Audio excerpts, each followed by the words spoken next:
വ്യാജ ആധാർ കാർഡുകളും രേഖകളും ഉപയോഗിച്ച് ഇന്ത്യയിൽ അനധികൃതമായി കഴിഞ്ഞ 13 ബംഗ്ലാദേശ് പൗരന്മാരെ അറസ്റ്റ് ചെയ്ത് മഹാരാഷ്ട്ര ATS. 7 പുരുഷന്മാരെയും 6 സ്ത്രീകളെയുമാണ് മഹാരാഷ്ട്ര ATS അറസ്റ്റ് ചെയ്തിരിക്കുന്നത്. പാസ്പോർട്ട് നിയമം, ഫോറിനേഴ്സ് ആക്ട് തുടങ്ങിയവ പ്രകാരം ഇവർക്കെതിരെ കേസെടുത്തിട്ടുണ്ട്. ഫൊഗർബാദ് താലൂക്കിലെ ആൻവ, കുംഭാരി എന്നിവിടങ്ങളിൽ നിന്നാണ് ഇവരെ പിടികൂടിയത്. വ്യാജ ആധാർ കാർഡും മറ്റു രേഖകളുമായിട്ടാണ് സംഘം 2 വർഷമായി മഹാരാഷ്ട്രയിൽ കഴിഞ്ഞിരുന്നത്. ATSന്റെയും പോലീസിന്റെയും സംയുക്ത ഓപ്പറേഷനിലാണ് ഇവരെ പിടികൂടാനായത്. ബംഗ്ലാദേശിൽ നിന്ന് നിരവധി പേർ അതിർത്തി കടന്നുകൊണ്ട് എത്തുന്നുവെന്ന രഹസ്യ വിവരത്തെ തുടർന്ന് നടത്തിയ പരിശോധനയിലാണ് മതിയായ രേഖകളില്ലാതെ ഇന്ത്യയിൽ കഴിയുന്നവരെ കണ്ടെത്തിയത്. നേരത്തെ നവി മുംബൈയിൽ നിന്നും 10 ബംഗ്ലാദേശ് പൗരന്മാരെ അറസ്റ്റ് ചെയ്തിരുന്ന റിപ്പോർട്ടുകളും പുറത്തു വന്നിരുന്നു. ക്രൈംബ്രാഞ്ചിന്റെ മനുഷ്യക്കടത്ത് വിരുദ്ധ വിഭാഗം നടത്തിയ റെയ്ഡിലായിരുന്നു നടപടിയുണ്ടായത്. ബംഗ്ലാദേശിൽ നിന്ന് അനധികൃത കുടിയേറ്റക്കാർക്ക് ഇനി ഇന്ത്യയിലേക്ക് നുഴഞ്ഞു കയറിയാൽ പണി പുറകെ വരുമെന്ന് മഹാരാഷ്ട്ര നേരത്തെ തന്നെ വ്യക്തമാക്കിയിരുന്നു. മഹാരാഷ്ട്രയിലേക്ക് അനധികൃതമായി എത്തുന്ന ബംഗ്ലാദേശികൾക്കെതിരെ നടപടി സ്വീകരിക്കുമെന്നും കടുത്ത നീക്കവുമായായിരുന്നു മുഖ്യമന്ത്രി ദേവേന്ദ്ര ഫട്നാവിസ് രംഗത്ത് വന്നതും.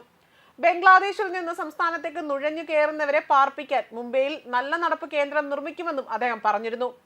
സംസ്ഥാനത്ത് മയക്കുമരുന്ന് കടത്തു കേസുകളും നുഴഞ്ഞുകയറ്റ കേസുകളും വർദ്ധിച്ചു വരികയായിരുന്നു. അതിർത്തി പ്രദേശങ്ങളിൽ നിന്ന് പിടികൂടുന്ന ബംഗ്ലാദേശികളെ നേരിട്ട് ജയിലിൽ പാർപ്പിക്കാൻ കഴിയില്ല. ഇവരെ പാർപ്പിക്കുന്നതിനായി മുംബൈയിൽ നല്ല നടപ്പ് കേന്ദ്രം നിർമ്മിക്കും. ഇതിനായി മുംബൈ മുനിസിപ്പൽ കോർപ്പറേഷൻ ഭൂമി അനുവദിച്ചിട്ടുണ്ട് എന്നും ദേവേന്ദ്ര ഫട്നാവിസ് പറഞ്ഞിരുന്നു. ബംഗ്ലാദേശിൽ നിന്നും കൃത്യമായ രേഖകളില്ലാതെ തന്നെ മഹാരാഷ്ട്രയിലെത്തിയ ദമ്പതികളെ കഴിഞ്ഞ ദിവസം പോലീസ് പിടികൂടിയിരുന്നു. സുരക്ഷാ സേനയും പോലീസും നടത്തിയ പരിശോധനയിലായിരുന്നു ദമ്പതികളെ പിടികൂടിയതും. ഇവർക്കെതിരെ വിവിധ വകുപ്പുകൾ പ്രകാരം കേസെടുക്കുകയും ചെയ്തിരുന്നു. ഇവർക്ക് താമസിക്കാൻ വാടകയ്ക്ക് വീട് നൽകിയ വീട്ടുടമയ്ക്കെതിരെയും കേസെടുത്തിട്ടുണ്ട്. അതേസമയം പ്രതിവർഷം ഇന്ത്യയിലേക്ക് നുഴഞ്ഞു കയറുന്ന ബംഗ്ലാദേശികളുടെ എണ്ണത്തിൽ വലിയ വർധനവായിരുന്നു റിപ്പോർട്ട് ചെയ്തതും. എന്നാൽ ഇവർക്ക് വേണ്ട സഹായങ്ങൾ ചെയ്തു നൽകുന്നത് കോൺഗ്രസ് ആണെന്ന് ഞെട്ടിപ്പിക്കുന്ന വെളിപ്പെടുത്തലുമായി ഒരു യുവാവ് രംഗത്ത് വന്നിരുന്നു. ഞാനൊരു ബംഗ്ലാദേശിയാണ്. ബംഗളൂരുവിൽ ഞങ്ങൾ 3000-ലധികം പേരുണ്ട്. ഞങ്ങൾ കോൺഗ്രസിന് വോട്ട് ചെയ്തു എന്നാണ് ആ യുവാവ് ഒരു വീഡിയോയിൽ ഒരു വ്യക്തി ചോദിക്കുന്നതിനോട് ഉത്തരം നൽകുന്നതും. ഈ വീഡിയോ ഇപ്പോൾ സമൂഹ മാധ്യമത്തിൽ വ്യാപകമായി തന്നെ പ്രചരിക്കുകയാണ്.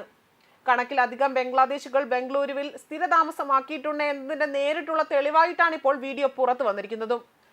റോഡിൽ ചോദ്യം ചെയ്യുന്ന യുവാവിനോട് ഒരാൾ സംസാരിക്കുന്നതായാണ് വീഡിയോ ചിത്രീകരിച്ചിരിക്കുന്നതും. നിങ്ങൾ ആരാണ് എന്ന് യുവാവ് ചോദിക്കുമ്പോൾ ഞാൻ ബംഗ്ലാദേശിൽ നിന്നാണ് എന്നും ഞാൻ അവിടെ ഒരു ബംഗളൂരുവിലാണ് താമസിക്കുന്നതും എന്നെ പോലെ തന്നെ 3000-ലധികം ബംഗാൾ ജനത അവിടെ സ്ഥിരതാമസമാക്കിയിട്ടുണ്ട് എന്നും മറ്റൊരാൾ മറുപടി പറയുന്നു. അപ്പോൾ നിങ്ങൾക്ക് രേഖകൾ ഉണ്ടോ എന്ന ചോദ്യം വരുന്നു. അതിന് അതെ എന്നും ഉണ്ട് എന്നാണ് മറുപടി നൽകുന്നത്. ഞങ്ങൾക്ക് ആധാർ കാർഡുണ്ട്, വോട്ടർ കാർഡുണ്ട്. ഓരോ തവണയും ഞങ്ങൾ കോൺഗ്രസിന് വോട്ട് ചെയ്യുന്നുവെന്നും അയാൾ പറയുന്നു. സലീം ഞങ്ങൾക്ക് അഭയം നൽകിയെന്നും യുവാവ് പറഞ്ഞു. ഓർഗനൈസർ ആഴ്ചപ്പതിപ്പിന്റെ എക്സ് അക്കൗണ്ടിൽ അപ്ലോഡ് ചെയ്ത ഈ വീഡിയോ ഇപ്പോൾ വലിയ രീതിയിലാണ് വൈറലായി മാറുന്നതും. അതിനിടെ ബംഗളൂരു പോലീസിന്റെ വിവിധ ഓപ്പറേഷനുകളിൽ നിരവധി ബംഗ്ലാദേശികളെയും റോഹിംഗ്യൻ മുസ്ലിങ്ങളെയും കണ്ടെടുത്തിട്ടുണ്ട് എന്ന വാർത്തകളും പുറത്തു വന്നിരുന്നു. സംസ്ഥാനത്ത് അനധികൃതമായി താമസിക്കുന്ന ബംഗ്ലാദേശി പൗരന്മാരെ കണ്ടെത്തിക്കൊണ്ട് തടങ്കൽ കേന്ദ്രങ്ങളിലേക്ക് അയക്കുകയോ നാടുകടത്തിയതിന് ആവശ്യമായ നടപടി സ്വീകരിക്കുകയോ ചെയ്യുമെന്നും ആഭ്യന്തരമന്ത്രിയായ ഡോക്ടർ ജി പരമേശ്വര പറഞ്ഞിരുന്നു. അനധികൃത താമസക്കാരെ ലക്ഷ്യമിട്ടുള്ള സുപ്രധാന ഓപ്പറേഷനിൽ കർണാടകയിലെ അധികാരികൾ പാകിസ്ഥാൻ വംശജരായ 24 വ്യക്തികളെയും ബംഗ്ലാദേശ് വംശജരായ 159 പേരെയും ബംഗളൂരുവിലെയും സംസ്ഥാനത്തിന്റെ മറ്റു ഭാഗങ്ങളിലും കസ്റ്റഡിയിലെടുത്തതായും ആഭ്യന്തരമന്ത്രി പറഞ്ഞിരുന്നു. സിറ്റിയിൽ മാത്രമാണ് ഏറ്റവും കൂടുതൽ തടങ്കലിൽ കഴിയുന്നത്. 93 ബംഗാൾ കുടിയേറ്റക്കാർ. മറ്റ് ജില്ലകളിൽ മൊത്തത്തിൽ ബംഗളൂരു അർബൻ ജില്ലയിൽ 24 പാകിസ്ഥാനികളും 29 ബംഗ്ലാദേശികളും തടവിലായിരുന്നു. ഈ തടങ്കലുകൾക്ക് പുറമെ വ്യാജരേഖകൾ ഉപയോഗിച്ച് 115 ബംഗ്ലാദേശി പൗരന്മാർ സംസ്ഥാനത്ത് താമസിക്കുന്നുണ്ട് എന്നും അധികൃതർ കണ്ടെത്തിയതായും റിപ്പോർട്ടുകൾ പുറത്തു വന്നിരുന്നു.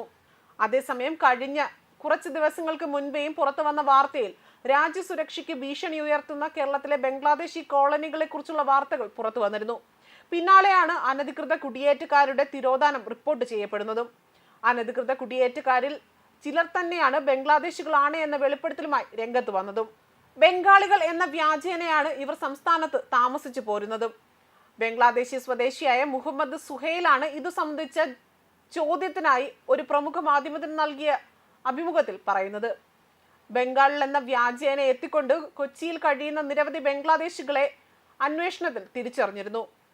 കൂട്ടമായി എത്തി കോളനികൾ തന്നെ ഉണ്ടാക്കി തന്നെ കഴിയുന്ന ഇവരെ കണ്ടെത്തി സംസ്ഥാന സർക്കാരോ പോലീസോ നടപടി എടുത്തിരുന്നില്ല. ഇത്തരത്തിൽ ചെറായി കുഴപ്പുള്ളിയിൽ താമസിച്ചിരുന്ന മുഹമ്മദ് സുഹൈലും കുടുംബവും അവർ ബംഗ്ലാദേശികളാണ് എന്ന് തുറന്നു സമ്മതിച്ചിരുന്നു. ഇതോടെയാണ് കേരളത്തിൽ ബംഗ്ലാദേശി കോളനിയിലെ വലിയൊരു വിഭാഗം ഇപ്പോൾ അപ്രത്യക്ഷമായിരിക്കുന്നതും. നാട്ടുകാർ തിരിച്ചറിഞ്ഞതോടെ തന്നെ മുങ്ങിയ ഇവർ കേരളത്തിൽ തന്നെ ഒളിവിൽ കഴിയുന്നതായാണ് വിവരം ലഭ്യമായതും. ബംഗ്ലാദേശികളാണ് എന്ന് അറിഞ്ഞുകൊണ്ട് തന്നെ ജോലിക്ക് എത്തുന്ന ഏജന്റുമാരാണിപ്പോൾ ഇവരുടെ സംരക്ഷകരായുള്ളത്. കേരളത്തിലുള്ളത് ബംഗാളികൾ മാത്രമാണ് എന്ന സർക്കാരിന്റെ വാദം പൊളിച്ച് ബംഗ്ലാദേശികൾ ക്യാമറയ്ക്ക് മുന്നിൽ അകപ്പെട്ടതോടെയാണ് അന്വേഷണം ഭയന്ന് ബംഗ്ലാദേശികൾ പലരും മുങ്ങിയതെന്നാണ് വാർത്തകൾ പുറത്തുവരുന്നതും. അതേസമയം ബംഗ്ലാദേശി നുഴഞ്ഞുകയറ്റക്കാർ ജാർഖണ്ഡിൽ പ്രവേശിച്ച് വനവാസി പെൺകുട്ടികളെ വിവാഹം കഴിക്കുകയും അവരുടെ ഭൂമി തട്ടിയെടുക്കുകയും ചെയ്യുന്നു. അവർക്ക് ഭൂമിയുടെ വിലയും ലവ് ജിഹാദും നന്നായി അറിയാം. അവർ നമ്മുടെ സമൂഹത്തിനും സംസ്കാരത്തിനും ഭീഷണിയാണ് എന്നും BJP നേതാവായ ഹിമന്ത് വിശ്വ ശർമ്മ പറഞ്ഞിരുന്നു. കൂടാതെ 1951 സന്താൾ പർഗാനയിൽ 23 ലക്ഷം ഹിന്ദുക്കളും 2 ലക്ഷം മുസ്ലിങ്ങളും ഉണ്ടായിരുന്നുവെന്നും അദ്ദേഹം പറഞ്ഞു. എന്നാൽ ഇന്ന് ഈ മേഖലയിൽ ഹിന്ദുക്കളുടെ ജനസംഖ്യ 90% നിന്ന് 67% കുറഞ്ഞു. അതേസമയം മുസ്ലിം ജനസംഖ്യ 31% വർദ്ധിച്ചുവെന്നും അദ്ദേഹം പറഞ്ഞു. JMM നേതൃത്വത്തിലുള്ള സഖ്യ സർക്കാർ വോട്ട് ബാങ്കിന് വേണ്ടി നുഴഞ്ഞുകയറ്റത്തെ സംരക്ഷിക്കുകയാണ് എന്നും ശർമ്മ കുറ്റപ്പെടുത്തിയിരുന്നു.